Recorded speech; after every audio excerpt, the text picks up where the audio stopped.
Everyone in that glittering ballroom thought they were staring at a ghost. The moment she stepped through those glass doors, time itself seemed to stop. Cameras froze mid-flash, glasses trembled in hands, and one man, the billionaire Adrian Royce, forgot how to breathe. Because, standing at the edge of his empire, was the woman he'd buried 6 months ago. Have you ever loved someone so much you ignored the red flags, stayed because leaving felt impossible? Because every time you thought about walking away, they whispered, "You'll never survive without me." This story is about a woman who believed love could heal, until she learned that sometimes love is the very thing that breaks you. It's about power, control, silence, and the kind of freedom that only comes when you've lost everything. So, settle in, because before Clara's ghost returned to haunt this family, she was just a woman who thought she'd found forever. Welcome, my beautiful family. If you love stories that keep you at the edge of your seat, hit that like button, subscribe to Mr. Donovan Stories, and make sure you watch until the end. Because what happens next will change how you see love, loyalty, and revenge. Her name was Clara Benton Royce, and that night she came back for everything. Before she was a ghost, Clara Benton was the kind of woman who carried light wherever she went. She grew up in Oakland, raised by a single mother who worked 2 jobs but still found time to remind her, your worth isn't in who loves you, it's in what you create. Clara believed that. She believed in beauty, in people, in art. Until the night she met Adrian Royce. He walked into the gallery like he owned the air around him, tall, well-tailored, the kind of man whose silence drew more attention than most people's words. When he stopped in front of her painting, The Woman in Gold Light, Clara's heart tripped over itself. "Did you paint this?" he asked. "Yes," she said softly, almost shy. He smiled, that slow kind of smile that feels like an invitation and a warning at the same time. "It's beautiful," he said. "You're beautiful." He bought the entire collection that night, 15 paintings, all under her name. To Clara, it wasn't money. It was validation. A week later, flowers arrived, then dinners, then whispered compliments in rooms full of people. Adrian Royce was one of Silicon Valley's most admired billionaires, known for investing in tech companies, rescuing failing startups, and donating to children's hospitals. To everyone else, he was a savior. To Clara, he became her world. 6 months later, he proposed on the same cliff where they'd had their first date. Sunset, ocean wind, gold ring. A fairy tale wrapped in silk and champagne. But love stories can be illusions, painted with light that hides the cracks beneath. Reporters filled the coast with cameras. Evelyn Royce, Adrian's elegant mother, smiled beside them, dripping diamonds. His sister, Detective Renee Royce, watched every move with sharp, assessing eyes. Clara barely noticed. She was too busy falling deeper into a dream she didn't yet know was a cage. For better or worse, Adrian whispered at the altar, "Forever means forever, my love." She thought it was romantic. Later, she'd realize it was a warning. For the first few months, life shimmered. Private jets, beach houses, vacations in Monaco. He introduced her to movie stars and mayors, calling her my brilliant artist. But soon, he began to adjust the edges of her life. "Don't wear that color. It draws attention. You don't need to work right now. Enjoy the home I built for you. Your friends, they don't fit in with this circle." It wasn't cruelty, not yet. It was correction, hidden beneath care. And Clara, ever the peacemaker, believed him. She told herself he only wanted to protect her, that he loved her too much. But love that takes away your voice isn't love. It's control wrapped in a compliment. Months later, the house that once glowed with laughter became quiet. Her art studio gathered dust. Her phone rang less. Every decision, big or small, required Adrian's approval. When she smiled too long at a waiter, his silence afterward spoke louder than words. The first time she saw fear in her own reflection, she didn't recognize herself. There's a kind of loneliness that money can't cure, the kind that comes from sleeping beside someone who sees you as theirs, not as you. Still, she stayed. Because her mother was ill. Because she didn't want to fail. Because she remembered the man who once bought all her paintings just to see her smile. And because she believed that maybe, just maybe, love could fix what had started to break. It was supposed to be a simple weekend, Clara driving to visit her mother in Oakland. Adrian called her 5 times that day. When she came home, his voice was soft but cold. "You didn't answer my messages," he said. "I was with Mom," she replied. "You could have called. I worried." He smiled, but it didn't reach his eyes. From that night, every act of independence became an act of defiance. Every kindness from him felt like a test, and every apology she whispered into his silence became another brick in her prison. Clara Benton believed she'd married a man who would protect her. But what she didn't realize was that she'd married an empire that fed on silence.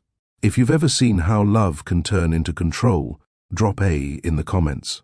Real love gives freedom, not fear. Stay with us, because what happens next will prove that even the quietest hearts can roar. By the 2nd year of marriage, the Royce mansion had learned to keep secrets. Servants moved quietly. Curtains stayed drawn. Every sound that broke the silence felt like trespass. Clara moved through those marble halls like a shadow dressed in silk. Her art studio, once her sanctuary, now smelled of dust and turpentine. When she tried to paint, her hand hesitated halfway across the canvas, as if even colors feared his approval. Adrian still smiled for the cameras. He held charity banquets and business galas, the perfect billionaire. But behind closed doors, his words cut like fine glass. Never loud, always precise. "Don't embarrass me, Clara. You owe this family gratitude. Remember who pays for your mother's care." Those sentences became walls she could never climb. Her mother's heart condition had worsened. The hospital called one night. Clara rushed from the mansion barefoot. By morning, Adrian appeared at the hospital door, immaculate in a navy suit. He placed an arm around her shoulders for the nurses to see. "Everything will be handled," he said softly. "You should thank me. The doctors wouldn't even look at her chart without my name." He paid the bills in full, then kissed her forehead. And in that moment, gratitude and fear tangled inside her like 2 vines strangling each other. Adrian Royce never raised his voice. He didn't need to. His power spoke through signatures and favors, through the quiet terror of what would happen if he withdrew them. One afternoon, Clara dialed 911 after a vicious argument, her first act of defiance. But before officers arrived, a sleek black car stopped outside. Out stepped Detective Renee Royce, Adrian's sister. Renee's badge flashed like a mirror catching sunlight. Her smile was cold, professional. "Clara," she said smoothly, "you called for help. I'm here now. Let's talk inside." Inside meant silence. Renee poured herself a glass of water, leaned against the counter. "You really want to do this?" she asked. "You want a scandal that'll ruin your husband, your mother's treatment, your name?" She slid a business card across the table. No words, only the number for a private counselor. "Call her. Tell her you're stressed. That's the story you'll stick to. Understood?" When Renee left, the air smelled faintly of her perfume, lavender and warning. That was the day Clara realized the police line wasn't drawn to protect her. It was drawn to protect the Royces. Months later, Evelyn Royce hosted her annual charity gala, Voices Against Violence. The irony wasn't lost on Clara. The ballroom glittered with crystal chandeliers and gowns worth fortunes. Evelyn stood at the podium, her voice trembling perfectly on cue. No woman should ever suffer in silence, she declared to thunderous applause. Clara stood behind her, face composed, palms cold. The cameras panned across the crowd, capturing admiration, never truth. In one corner, Adrian raised a glass toward his wife, that same half-smile curving his mouth. To the world, it looked like affection. To Clara, it was command.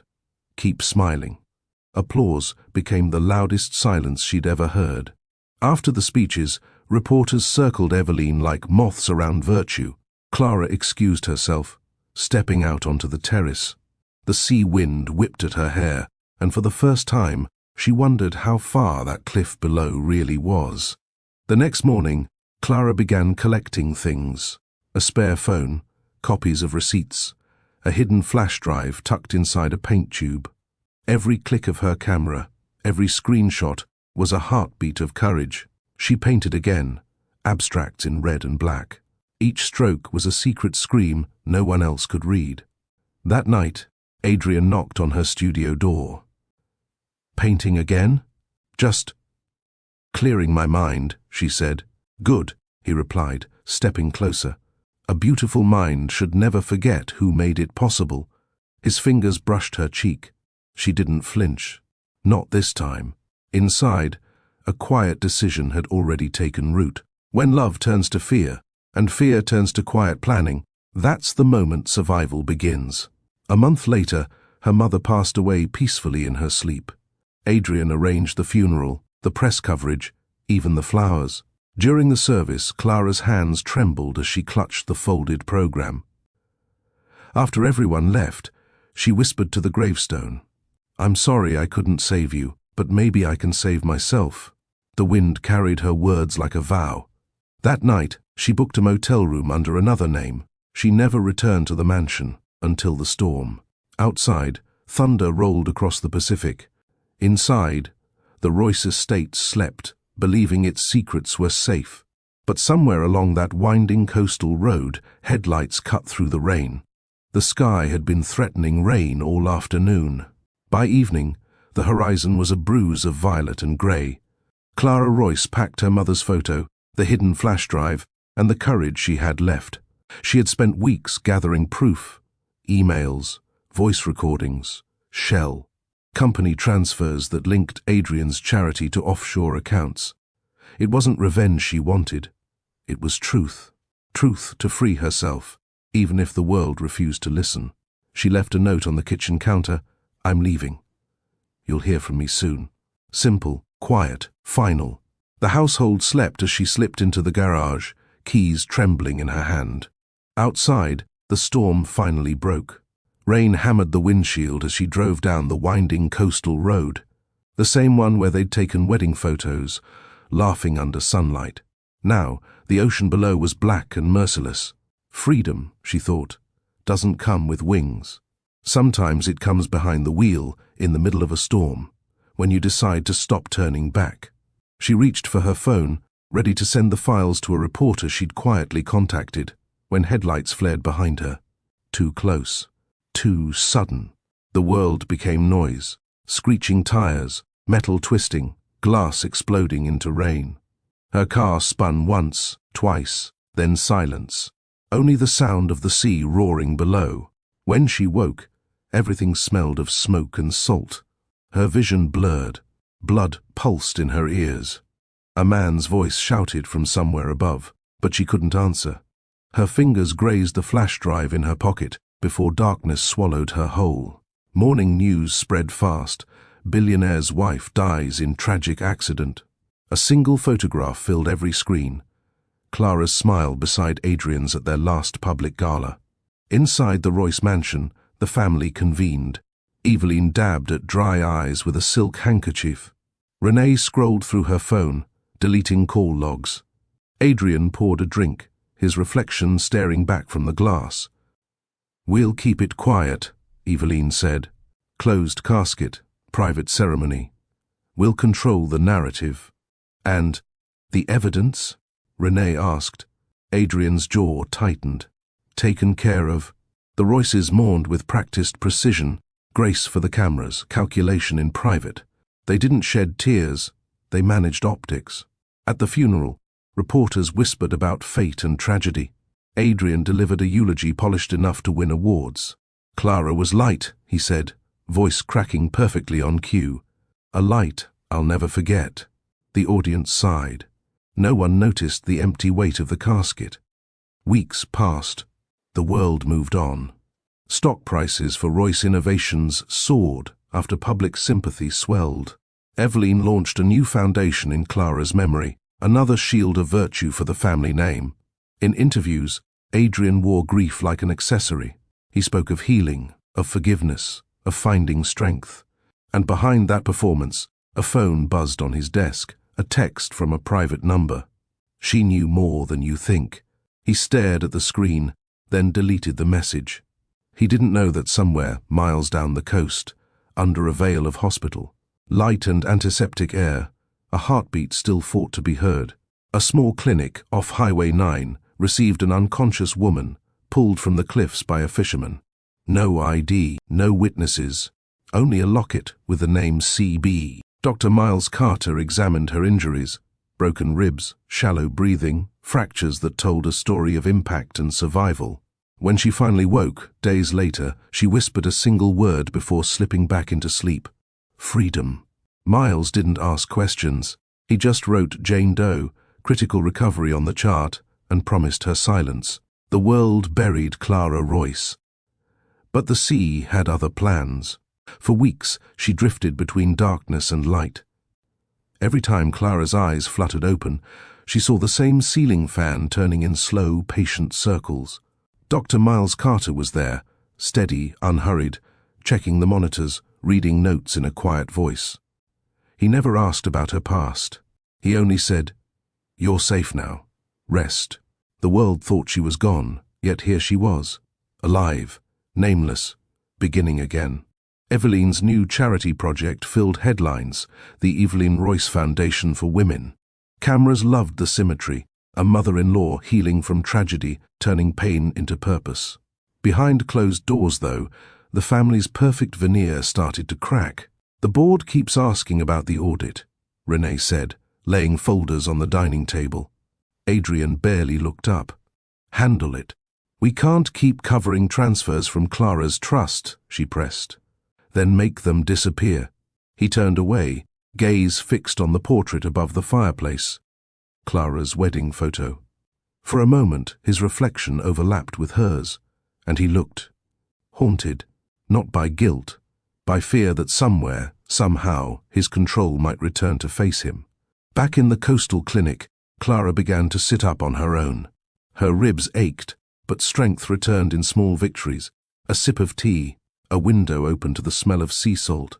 Miles brought her a sketch pad one morning. "You kept moving your hands in your sleep," he said. "Maybe you're an artist." She smiled faintly, unfamiliar with her own reflection in the glass. When the pencil touched paper, memory rushed back in color. A coastline, a mansion, eyes the color of winter steel. Her hands shook, but she kept drawing. Each line was a heartbeat saying, "I am still here." Sometimes survival isn't loud. Sometimes it's the simple act of drawing a line when the world expected you to stay erased. The Royce family hosted another press dinner. Reporters praised Adrian's resilience. He thanked them with practiced humility. But that night, alone in his study, a cold draft slipped through the open window. A framed photo on his desk, Clara laughing beside him, fell and shattered. He stared at it, jaw tight. "Enough," he muttered, almost to himself. "She's gone." Yet he couldn't shake the feeling that someone, somewhere, was watching. Every creak of the old mansion sounded like footsteps returning home. At the clinic, Miles finally asked, "Do you remember who you are?" She hesitated, then whispered, "Clara." It felt like tasting sunlight after months underground. Miles smiled. "Then that's who you'll be again, when you're ready." He didn't ask what happened. She didn't explain. Not yet.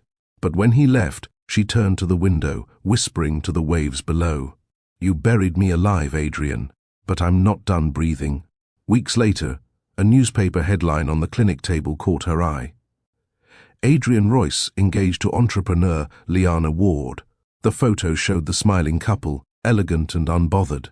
Clara's pulse quickened. The world had moved on, building another fairy tale atop her grave. She folded the paper carefully.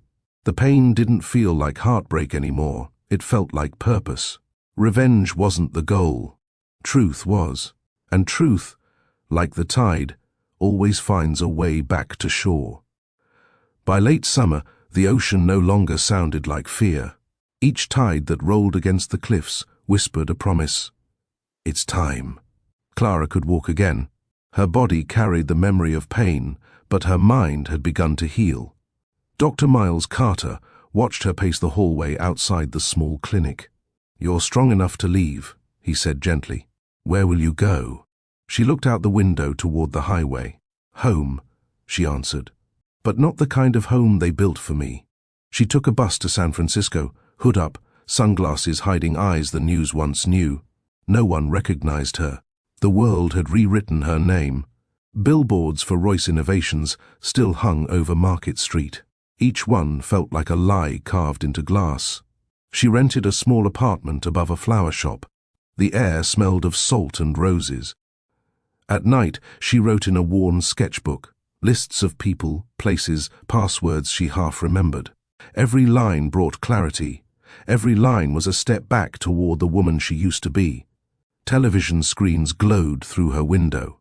Headlines ran, "Adrian Royce and Liana Ward to host charity gala for domestic violence survivors." Clara almost laughed. The irony stung so sharply it felt clean. She watched footage of the couple arriving at another event. Liana in a silver gown, Adrian's hand pressed to her back in that same possessive gesture. Clara could read every nuance because she'd lived them. "He hasn't changed," she murmured, "and he never will, unless someone makes him." For days, she traced Adrian's empire through public filings, remembering account numbers, hidden donors, and shell charities. Her flash drive, once thought lost, had been found in her recovered belongings. When she plugged it in, the screen filled with the evidence she'd risked everything to save. She wrote a single email to an independent journalist she trusted years ago. "If something happens to me again, this story must still see daylight." Then she printed invitations, the same design used for the upcoming Royce Foundation gala. Each one carried a QR code linked to encrypted files. She wasn't coming back as a widow. She was coming back as the truth they tried to bury. Before she left, she stopped by the clinic. Miles was in the garden, trimming a rosemary bush. "You're leaving," he said quietly. "I have to," she replied. "They'll do it again. To someone else." "You could stay," he said. "Start over." She smiled, soft and grateful. Starting over doesn't mean hiding. It means ending what shouldn't have begun. He nodded. "Then go finish your story." It wasn't a goodbye built on romance. It was one built on faith, the kind that believes you'll meet again when peace no longer feels like running. Clara drove the same coastal highway where the world thought she'd died. Rain threatened again, the sea below restless. She pulled over at the overlook, stepped out into the wind, and looked down at the jagged rocks. For the first time, she didn't feel small. She felt infinite.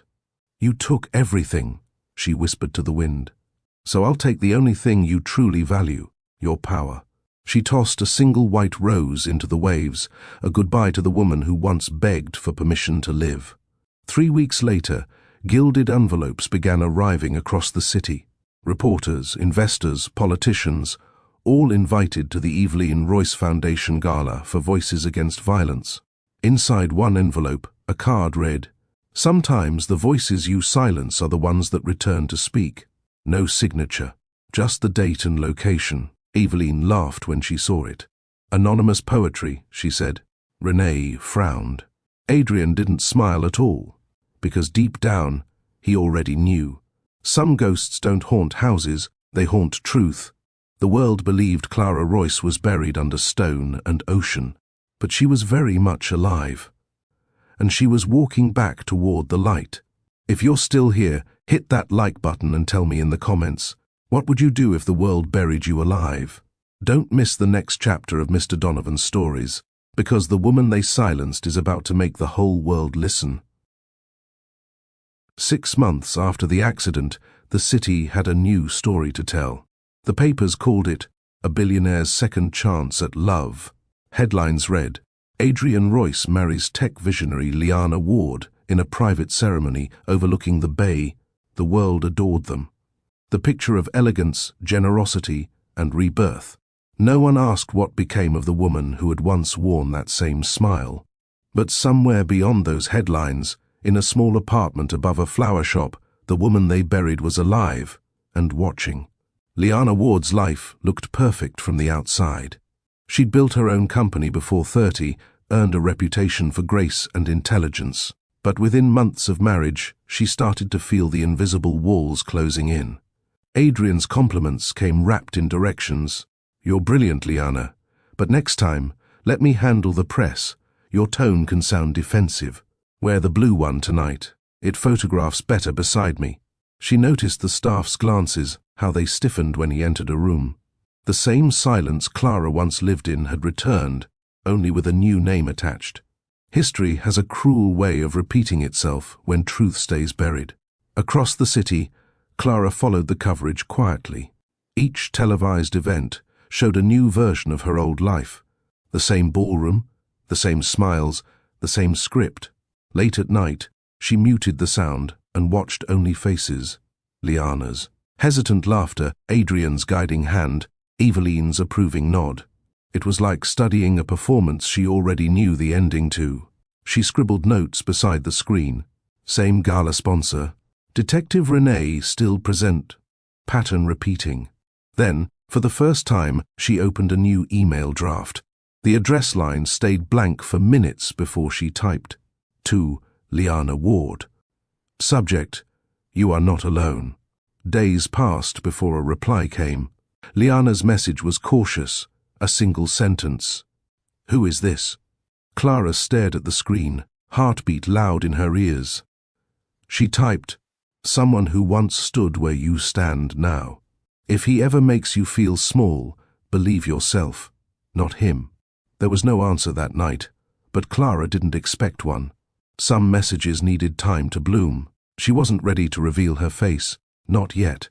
But she'd planted a seed of doubt in a place where control demanded certainty. Dr. Miles Carter visited Clara on Sundays.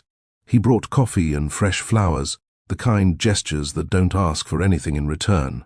"You're working again," he noticed, nodding to sketches pinned along her wall. "Trying to remember who I was before him," she said. "Maybe you don't need to remember," he replied.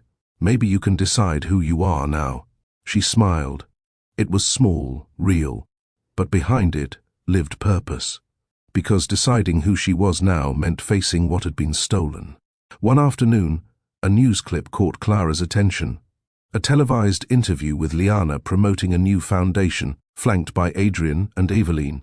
When the reporter asked about the previous Mrs. Royce, Liana hesitated. Adrian's hand tightened subtly on hers. The camera caught the gesture. Liana smiled too quickly. "We honor her memory," she said. The words sounded rehearsed, the eyes uncertain. Clara froze the frame. That look, half fear, half confusion, was the same one she used to wear. She whispered, "I see you." For months, the world believed a ghost couldn't touch the living. But all it takes is a single whisper to turn a mansion full of secrets into a house that can't sleep. Days turned into cautious weeks. Every night at the Royce estate, Liana waited until Adrian's breathing settled before unlocking her phone under the blanket. Every night, one unread message glowed on the screen. "Liana, I don't know why I'm answering you. Clara, because you already feel what I felt." A pause. Then another line appeared. "Liana, you said you stood where I stand. What do you mean?" "Clara, I was his wife before you." The dots blinked, then disappeared. No reply. Hours later came a final message. "Liana, if this is a cruel joke, I'll find out who you are." "Clara, if it were a joke, you wouldn't be scared right now." It wasn't trust yet, it was recognition. And recognition was enough to start a revolution. At breakfast, Adrian read emails while Liana stirred her coffee. He spoke softly, almost kindly. "You've been distracted. Is something wrong?" "Just tired." "Then rest. You don't need to think about anything but me." He brushed a strand of hair from her face, the gesture gentle but absolute. Liana forced a smile. Inside, panic threaded through her calm, because she'd finally realized that love shouldn't sound like permission. That night, she wrote again. "Liana, if you really are Clara, tell me something only you'd know. Clara, the safe in his study is behind the third panel of books. Combination 04 to 19 MC. Your name will be in the papers he keeps there." Minutes later, Liana replied, "I believe you. The next morning, while Adrian attended a board meeting, Liana followed the instructions. The panel slid open exactly as described. Inside, folders, flash drives, contracts. She took photos of everything and returned the panel before anyone noticed. That night, she sent the images to Clara. "Clara, these prove money laundering and campaign donations in his mother's name. It's bigger than we thought." "Liana, what do we do?" "Clara, we don't fight them with anger. We fight them with exposure." Clara reached out to an investigative journalist who owed her a favor. No names, just documents. The reporter's reply was cautious but clear. "If this checks out, it's the story of the decade. But I need proof that the source is alive." Clara hesitated before typing back, "You'll have your proof at the next Royce gala."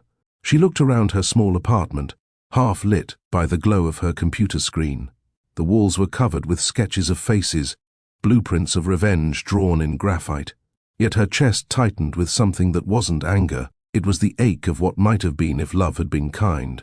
When Miles visited, he noticed the packed suitcase by her door. "You're leaving again," he said quietly. "For good this time. You're sure this won't destroy you in the process?" She met his eyes. "It already did once. Now it's just finishing the story." He handed her a small envelope. Inside was a new ID, a different name, clean slate. "In case you need to disappear again," he said. "Thank you," she whispered. "Hopefully, next time I disappear, it'll be by choice." The montage unfolds like film. Liana smiling beside Adrian at ribbon cuttings, secretly forwarding files to Clara, and Clara piecing evidence into timelines. Renee following a trail she doesn't yet realize leads to her own family. Each night, Clara sends one more message. Stay strong. Each morning, Liana wakes with new bruises on her heart, not her skin, the weight of pretending. Two women, once strangers, now bound by the same wound. One living inside the cage, the other clawing from outside. Together, they were turning fear into strategy. The city glittered beneath an autumn haze, glass towers catching the last warmth of the day. From the penthouse window of Royce House, Adrian Royce watched the skyline as if it were a kingdom built by his own hands. Behind him, Liana stood motionless, the faint glow of her phone lighting her face. Messages from the anonymous sender, Clara, filled the screen like fragments of a ghost story. She had stopped doubting. Every detail Clara provided, every code and hidden document, matched reality too precisely to be coincidence. What frightened her most was not that the first Mrs. Royce might be alive, but that the world had believed her dead without ever asking questions. That evening, Adrian turned from the window. "You've been distracted lately," he said. "We have appearances to keep. I can't have you looking uncertain." Liana's heart beat hard against her ribs. "I'm fine." He studied her with that unnerving stillness that once passed for tenderness. Then he smiled, satisfied, and left the room. She waited for the elevator doors to close before opening the secret photo folder in her phone. Images of contracts, transfers, and confidential memos that could ruin the Royce name. She sent them to Clara with trembling hands. Across the city, Clara's laptop chimed. The files appeared like long-buried bones rising through the earth. Each document confirmed another deception: shell charities, bribes, foundations laundering campaign money. She printed them carefully and locked them in a metal box beside her bed. The proof existed now, cold, undeniable. Miles arrived with dinner and found her surrounded by papers. "You're getting close," he said quietly. Clara nodded. "Too close. He'll feel it soon." Miles hesitated. "If you expose him, there's no way back." "There was never a way back," she replied. "Only through." He watched her for a long moment, then crossed the room to close the window against the evening chill. When he turned, the look in her eyes stopped him, resolve tempered by fear, the kind of courage that costs more than victory ever pays. In the Royce mansion, unease began to seep through polished floors and designer walls. Renee noticed first. Audit questions multiplied. Journalists requested interviews, and a subpoena reached the family office bearing the signature of a federal investigator. She confronted her brother late one night. "Someone's leaking information," she said. Adrian's reply was ice. "Then find them and make it stop." But when she left, he poured himself a drink and stared at the portrait over the fireplace. The artist had captured Clara's eyes with painful accuracy. Lately, he couldn't look at them for long. They seemed to follow him, accusing, alive. Meanwhile, Liana's mask of serenity began to crack. During an interview promoting the upcoming Royce Foundation gala, a reporter mentioned Clara's name. Cameras caught the flicker in Liana's expression before she recovered. Adrian's hand rested on her shoulder, a light touch, heavy with warning. That night, alone in her dressing room, she typed another message. "He's starting to suspect. What do we do?" Clara's reply came quickly. "Then we move faster." They agreed to meet. No names, no photographs, only a place and time. The cafe near the marina was nearly empty at dawn. Liana sat by the window, palms damp. When the door opened, a woman stepped inside wearing a dark coat and a wide-brimmed hat. Liana didn't need an introduction. The way she moved, cautious but certain, told her everything. "Clara." The woman nodded once. No embrace, no tears, just recognition. Two lives intersecting at the fault line of the same storm. They spoke quietly. Liana passed a flash drive across the table. Clara slid a sealed envelope in return. Inside were instructions: where to send evidence, whom to contact, and what to do when the truth began to surface. When they parted, the morning light spilled through the window like a promise. For the first time in months, Liana breathed freely. She wasn't alone anymore. By evening, Adrian felt the shift. He arrived home to find Renee waiting in his study, her expression unreadable. "The SEC called again," she said. "They've received anonymous tips, dates, numbers, your accounts." He poured another drink. "Who?" She shook her head. "No idea. But whoever it is, they know everything." Adrian's gaze drifted toward the window, to the dark line of the sea beyond the city. "Then maybe," he said softly, "the dead aren't as quiet as we thought." The walls of the Royce Empire were beginning to tremble, and in the shadows of that empire, two women waited, one inside its gilded cage, the other outside its gates, both ready to strike the moment the world turned its eyes on them. Fog rolled in from the bay, wrapping the city in silver. From her small apartment above the flower shop, Clara watched the mist swallow rooftops and streetlights until the world looked weightless. Everything she had built in secret, every message, every file, every risk, was ready. All that remained was to decide whether she could bear being seen again. She laid the envelope of evidence on the table. It contained names, transfers, recordings, enough to dismantle an empire. Miles stood at the doorway, coat in hand. "Once this starts," he said, "it won't stop. Are you sure?" Clara's fingers traced the envelope's edge.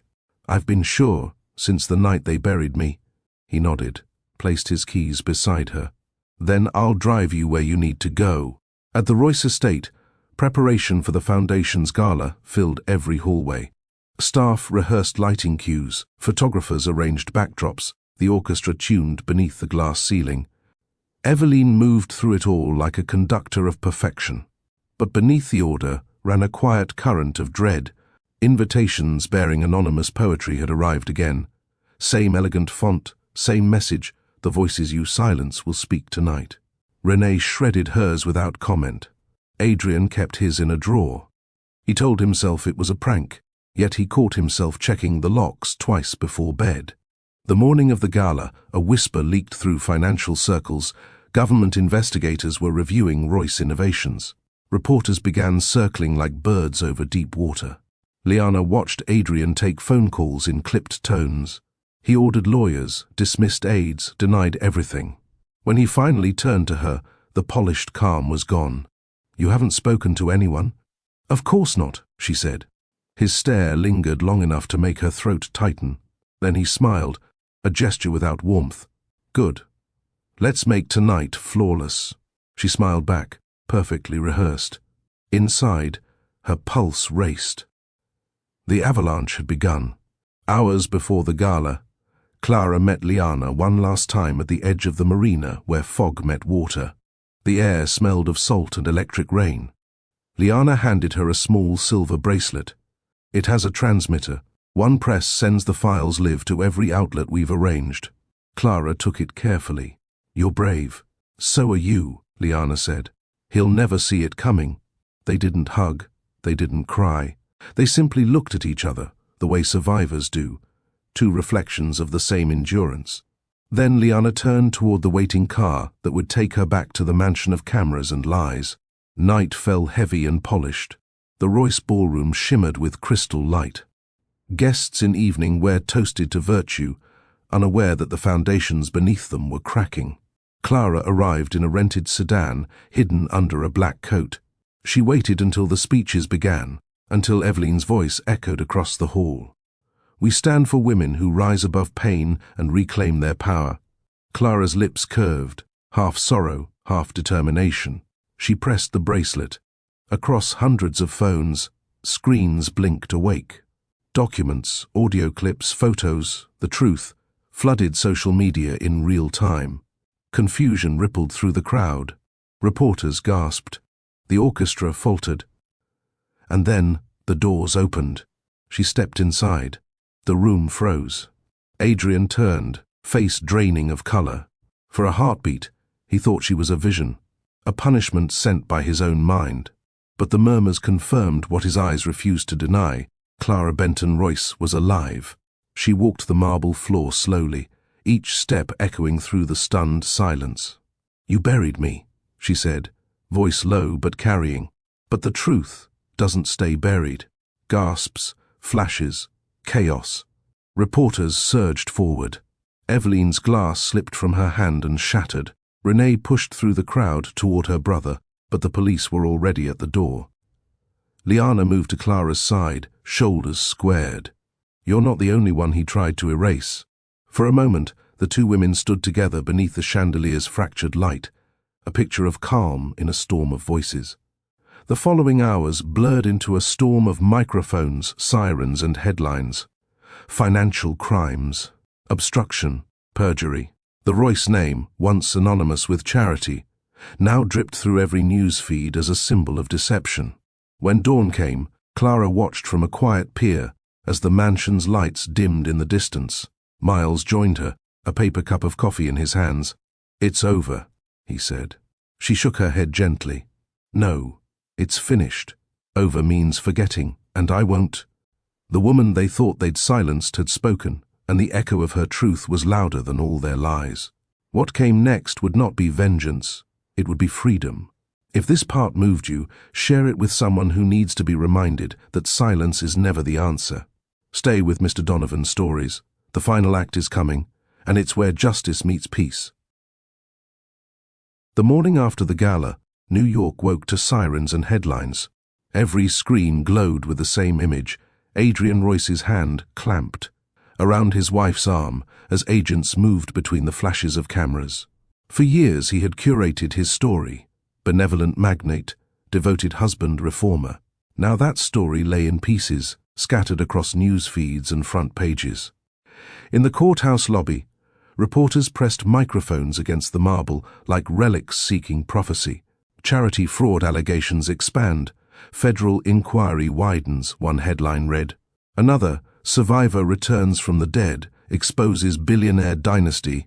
Inside a small rented office, Clara watched it all unfold in silence. Liana sat beside her, eyes rimmed with exhaustion, yet bright with relief. Neither woman spoke for a long while.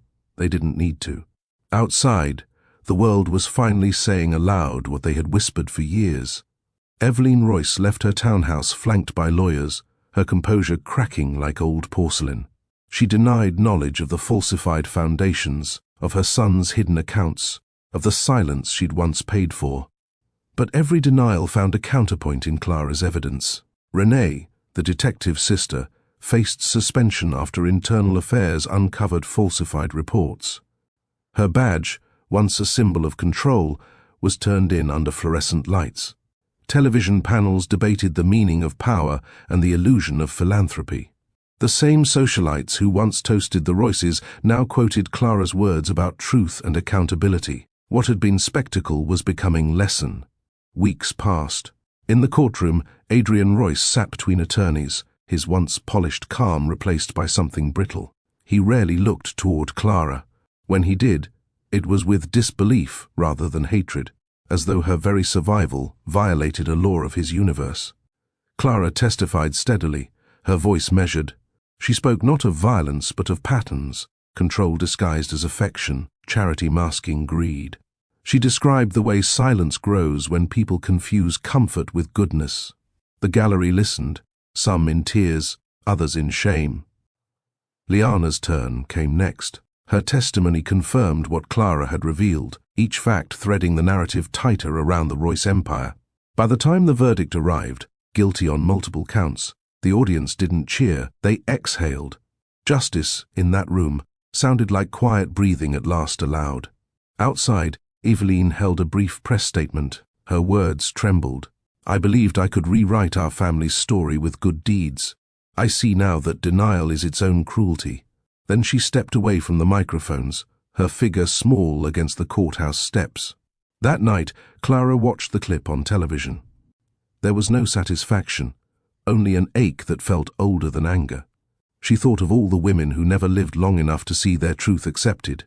In the stillness, she whispered, "This is for them too." In coffee shops and offices, people spoke her name with admiration. Talk shows dissected the case, documentaries proposed deals, and letters arrived from strangers who found courage in her survival. For the first time in years, Clara walked through a crowd without lowering her gaze. She met Miles outside the courthouse after the final hearing. "Freedom suits you," he said. "I'm still learning how to wear it," she answered, smiling faintly. They walked along the avenue as cameras flashed from a distance, and for once, she didn't flinch. Empires seldom collapse in fire. More often, they crumble in silence, brick by brick, as truth removes the mortar that held lies together. And when the dust settles, those who survived begin the quieter work of living again. Months drifted by, and the city slowly learned to speak of the Royces in the past tense. The marble initials that once crowned their headquarters were removed in silence. New tenants took the building, repainting the lobby until no trace of its empire remained. Clara watched the changes from a distance. She had no wish to celebrate or destroy, only to breathe again without the taste of fear. The story the world told about her had become myth, yet she lived quietly, far from its noise. A letter arrived one morning without a return address. The handwriting was familiar, elegant, deliberate. "Clara," it began, "they say history will remember us by what we endure. I hope it remembers you for what you changed." It was signed simply, Liana. Clara smiled, folded the letter, and placed it between the pages of her sketchbook. She hadn't seen Liana since the verdict, but she didn't need to. Their lives had intersected like two waves that meet, crash, and keep moving toward freedom. By spring, Clara had moved to a small coastal town in Northern California. She rented a cottage with peeling paint and a porch that faced the sea. Her days filled with ordinary miracles, brewing coffee, tending flowers, sketching the horizon. Miles visited often, bringing laughter that softened the edges of memory. They talked of simple things, gardens, books, the way sunlight changed through fog. No promises, no grand declarations, just two people learning that peace could exist without performance. Occasionally journalists still called, hoping for new quotes. She answered none. Instead, she started a small community project under another name, a scholarship for women rebuilding their lives after loss. No press releases, no logos, just quiet funding, handwritten notes of encouragement, and the understanding that survival deserves celebration. The first recipient sent a thank you card that read, "Your story gave me courage." Clara placed it beside her window, where the morning light could find it. One grey afternoon, a visitor came up the winding path, a woman older, thinner, her once impeccable hair streaked with silver. Adrian Royce stood at the gate, holding a single white lily. "I needed to see you," she said softly. Clara studied her for a moment, then opened the gate. They spoke little. Eveline offered the flower. "I can't undo it, but I can apologize." Clara accepted it, set it in a vase by the porch. "There's nothing left to undo," she replied. "Only to understand." They sat until the sun sank into the sea, two women bound not by hate, but by the weight of what silence had cost. That evening, Clara walked along the shoreline. The water, once a witness to her fall, now shimmered in peace. She stopped where the waves kissed her shoes and closed her eyes. The past did not vanish. It simply learned to stand beside her without demanding fear. She breathed deeply, the kind of breath that belongs only to those who have earned it. Reckoning is never just about punishment. It's about truth finding its voice, pain finding its purpose, and courage finding its home again. The woman they buried had returned, not for revenge, but for renewal. And somewhere along that quiet coast, she began writing her next chapter, not as someone's wife, not as someone's victim, but as herself. If this story moved you, let it remind you that healing isn't weakness, it's proof of strength. Like, share, and subscribe to Mr. Donovan Stories for more tales, where darkness gives way to light,